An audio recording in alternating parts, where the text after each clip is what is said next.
ಆಗಿನ ಕಾಲದಲ್ಲಿ ಹಂಗೆ ಮಾಡ್ತಿದ್ರು. ಗಂಡ ಏನಾದ್ರು ಬಂದ್ಬಿಟ್ರೆ ಗಂಡಸ ಏನಮ್ಮೇ ಏನ್ ಮಾಡ್ತಿದ್ವಿ ಅಟ್ಟಿ ಒಳಗೆ ಅಂದ್ರೆ ಸಾಕು, ಎಲ್ಲಾರು ಇರ್ಲಿ ಅವ ತೊಟ್ಟಿ ಅಟ್ಟಿ ಒಳಗೆ ಎಲ್ಲಿದ್ರು ಸರಿಯೇ ಚೆಂದಾಗ ಒಂದು ಗಂಡನ ಪಾದ ನೀರು ಕೊಡ್ತಿದ್ರು. ನಮ್ಮ ಗುರುಗಳ ಕಾಲದಲ್ಲಿ, ನಮ್ಮ ಅಣ್ಣವ್ರ ಕಾಲದಲ್ಲಿ, ನಮ್ಮ ಪಾರ್ವತವರ ಕಾಲದಲ್ಲಿ. ಈಗ ಮನೆಗೆ ಹೋಗ್ಬಿಟ್ಟು ಬೆಳಗಾನ ಕತೆ ಮಾಡ್ಕೊಂಡು ನಡೀತಿಗೆ ಎಲ್ಲಿದ್ದೇಮಿ ಬನ್ನಿ ಅಂದ್ರೆ ಸಾಕು, ಆಚೆ ಕಡೆ ಕೊಳ ಇದೆ ತಿರುಗಿಸ್ಬಿಟ್ಟು ಬಾಯಿ ಕಾಲ್ ತೊಳ್ಕೊ ಒಳಗ ಉದೇವಿ ನಾಯಿ ಎಲ್ಲ ಊರೆಲ್ಲ ಹರ್ಕ ಬಂದಿದ್ದೀನಿ ಕಾಲ್ ನೀರು ಕೊಟ್ಟು ನಾನು ಅಂತಾರೆ. ಆಗ ಶಂಕಮ್ಮ ಆಗಿನ ಏನಪ್ಪಾ ಅಂದ್ರೆ ಪತಿ ಪಾದ ತೊಳೆದು ಪಾದ ತೊಳೆದು ನತ್ತಿ ಒತ್ಕತ್ತಿದ್ರು. ಈಗೇನಪ್ಪಾ ಅಂದ್ರೆ ವರ್ಷಕ್ಕೆ ಒಂದೇ ಸರಿ ಕಾಲ್ ತೊಳೆದ್ರು ಗಂಡನಿಗೆ. ಬಂತಲ್ಲ ನಾಳೆಗೆ ಭೀಮ್ ಅಮಾವಾಸ್ಯೆ, ಅವಾಗ ಒಂದಿನ ಬಿಟ್ರೆ ಈ ಅಮಾವಾಸ್ಯೆ ತೊಳೆದ್ರೆ ಇನ್ನು ಮುಂದ್ ವರ್ಷ ಅಮಾವಾಸ್ಯೆಗೆ ಗಂಡನ ಕಾಲ್ ನೋಡೋದು, ಅಲ್ಲೂ ಗಂಟ ಗಂಡನ ಕಾಲ್ ನೋಡೋದಿಲ್ಲ ಅವರು. ಎಲ್ಲಾರು ಒಂದೊಂದರ ಪೂಜೆ ಮಾಡ್ತಾರೆ, ನಮ್ಮನೇಲಿ ಒಂಥರ ಪೂಜೆ ಮಾಡ್ತಾರೆ. ಹೆಂಗ್ ಮಾಡ್ತಾರಪ್ಪ ಅಂದ್ರೆ ಹೋದ ವರ್ಷ ಏನಾಯ್ತು ಹಿಂಗೆ ಪೂಜೆ ಒಪ್ಕೊಂಡ್ಬಿಟ್ಟಿದ್ದು. ಹಿಂಗೆ ನಮ್ಮ ಮಹೇಶ್ ಅಣ್ಣ ಅಂತವ್ರು ಪೂಜೆ ಒಪ್ಪಿಸ್ಬಿಟ್ಟಿದ್ರು. ಅಣ್ಣ ಅಮಾವಾಸ್ಯೆ ಪೂಜೆ ಮಾಡ್ಬಿಡ್ಬೇಕು, ಒಂದು ಪೂಜೆ ಮಾಡ್ಕೊಟ್ಬಿಡಿ ಮನೆಗೆ ಅಂತ. ನನ್ನ ಹೆಂಡತಿ ಏನ್ ಮಾಡ್ದ, ಅಮಾವಾಸ್ಯೆ ನಾಳೆ ಅಂದಾಗೆ ಬೆಳಗಾನೆ ಜಾತ್ರೆ ಮಾಡ್ದ. 5 ಗಂಟೆಗೆ ದೋಲ್ಸ್ಬಿಟ್ಟ ನನ್ನ. 5 ಗಂಟೆಗೆ ಸ್ನಾನ ಮಾಡಿ ಮಾಡ್ಕೊಳ್ಳಿ, ನಿಮ್ಗೆ ಪೂಜೆ ಮಾಡ್ಬೇಕು ಅಂದ. ನಾನೇ ಮಾದಪ್ಪನ ಪೂಜೆ ಮಾಡ್ತೀನಿ, ನೀನ್ ನನಗೆ ಪೂಜೆ ಮಾಡಿ. ಸ್ವಾಮಿ ನಾಳೆ ಭೀಮ್ ಅಮಾವಾಸ್ಯೆ ಇದೆ, ನನ್ನ ಗಂಡ ಭೀಮ್ ಅಂತಾರ ಇರ್ಬೇಕು, ಅದಕ್ಕೆ ನಿಮ್ ಪಾದ ಪೂಜೆ ಮಾಡ್ಬೇಕು ನಾಳೆ ಬೆಳಗ್ಗೆ ಸಿದ್ಧವಾಗ್ಬಿಡಿಂದ. ನಾನೇನಾಯ್ತು ಪೂಜೆ ಗೀಜೆ ಎಲ್ಲ ಮುಗಿಸ್ಕೊ ಬರೋದ್ರ ರಾತ್ರಿ 10 ಗಂಟೆ ಆಗೋಯ್ತು. ಎಲ್ಲ ಮುಣ್ಕ ಹಚ್ಕೊಂಡು ಮಲಗೋರೆ ಹಾಕ್ಬೇಕು ಮನೆಯವರೆಲ್ಲ.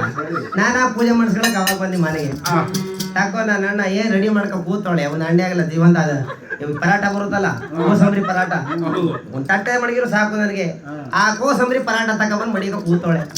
ಏನ್ ನನ್ನೇ ಕುಣಿಸ್ಬಿಟ್ಟು ಏನಾದ್ರು ನೀರ್ಗೀರ್ ಊದಳು ಇಲ್ಲ ಕಾಲ್ ತೊಳೆಯಕ್ಕೆ ಆ ತಟ್ಟೆ ಮಡಿಗೆದವಳ ತಾಯಿ ನಮ್ಮವ್ವ. ಏನ್ ಮಾಡ್ದ, ಕೂತ್ಕೊಳ್ಳಿ ಸ್ವಾಮಿ ಚೇರ್ ಮೇಲೆ ಅಂದ.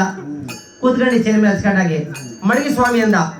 ಪಾದವಾ ಪಾದ ತೆಗೆದು ತಟ್ಟೆ ಮೇಲೆ ಮಡಗಿದಿ, ಚೆಂದ ತಗೊಂಡಿದೆ, ಪಾದ ತೊಳೆದಿದ್ದೆ, ವಿಭೂತಿ ಎಳೆದಿದ್ದೆ, ಅರ್ಶಿನ ಕುಂಕುಮ ಇಕ್ಕಿ ಒಂದಳು ಹಾಕ್ಬಿಟ್ಟು ತಟ್ಟೆ ಎಡ್ಕೊಂಡ. ಹಾಕಿ ಇವಾಗ ಅಂದ, ಏನ್ ಹಾಕ್ಲಮಿ ಕಾಣಿಕೆ ಹಾಕಿ ಅಂದ. ನಾನೇನ್ ಮಾಡ್ದೆ, ಅಷ್ಟು ನೋಡ್ದೆ ಯಾವ್ದು ಸಿಗ್ಲಿಲ್ಲ.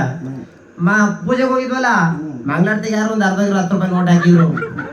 ಏನ್ ನನ್ನ ಹೆಂಡತಿ ಅಲ್ವಾ, ಬೇರೆಯವ್ರಿಗೆ ಆಯ್ತು ಅಂದ್ರೆ ಕೋಪ ಮಾಡ್ಕೊತಾರೆ.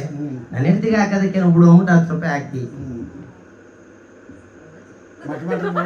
ನೋಡ್ದ. ಅದು వచ్చరికి ಅರ್ಧೋಗಿತ್ತು ನೋಟು. ಇರ್ಲಿ ಅನ್ಬಿಟ್ಟಿದೆ. ಆ ಸ್ವಾಮಿ ಕಣ್ಣು ಮುಚ್ಚಿ ಇವಾಗ ಅಂದ. ಕಣ್ಯಾಕ್ ಮುಚ್ಬೇಕಮ್ಮಿ, ಪೂಜೆ ಮಾಡ್ತೀನಿ ಕಣ್ಣು ಮುಚ್ಚಿ. ಏನ್ ಪೂಜೆ ಮಾಡ್ತಾರೆ ನನ್ನ ಹೆಂಡತಿ ಅಂದ್ಬಿಟ್ಟು ಶಿವ ಮಾದಪ್ಪ ಒಲಿವ ಅಂದಯ್ಯ. ನನ್ನ ಹೆಂಡತಿಗೆ ಆಯುಷ ಕೊಟ್ಟು ಆರೋಗ್ಯ ಭಾಗ್ಯ ಕೊಟ್ಟು ಮುಟ್ಟೆ ಸ್ನಾನ ಕೊಟ್ಟು ಒಳ್ಳೇದ್ ಮಾಡಪ್ಪ ಅಂತ ಕಣ್ಣು ಮುಚ್ಚಿದೆ. ಕಣ್ಣ ಈ ಪಾಟಿ ಕರ್ಪೂರ ತೆಗೆದು ಕಾಲ ಮಾಡ್ಬಿಟ್ಟ. ಯಾಕೆ 2,000 ಕೊಟ್ಟಿದ್ರೆ ಮಾಡ್ತಿರಲ್ಲ. 2,000 ಅಲ್ಲ, 5,000 ರೂಪಾಯಿ ಸೀರೆ ಕಳಿದ. ರೇಷ್ಮೆ ಸೀರೆ ಅದು ಕೊಡ್ಸಿರ ಸೊರತಿತ್ತು. ನಾನು ಅರ್ಧಗಿರೋ 10 ರೂಪಾಯಿ ನೋಟ್ ಕೊಟ್ನಲ್ಲ, ಅದಕ್ಕೆ ನಮ್ಮ ಕರ್ಪೂರ ತಗೊಂಡು ಕಾಲ್ ಮೇಲೆ ಮಾಡ್ಬಿಟ್ಟ. ಹಂಗೆ ಈಗಿರೋ ತಾಯಿಗಳೆಲ್ಲ ಒಳ್ಳೆಯವರೇ, ಚೆನ್ನಾಗಿ ಗಂಡನ ಪೂಜೆ ಮಾಡ್ತಾರೆ. ಆ ತರ ಪೂಜೆ ಮಾಡೋರು ಯಾರು? ಎಲ್ಲ ನಿನ್ನ ಹೆಂಡತಿ ಕಡೆಯವರು.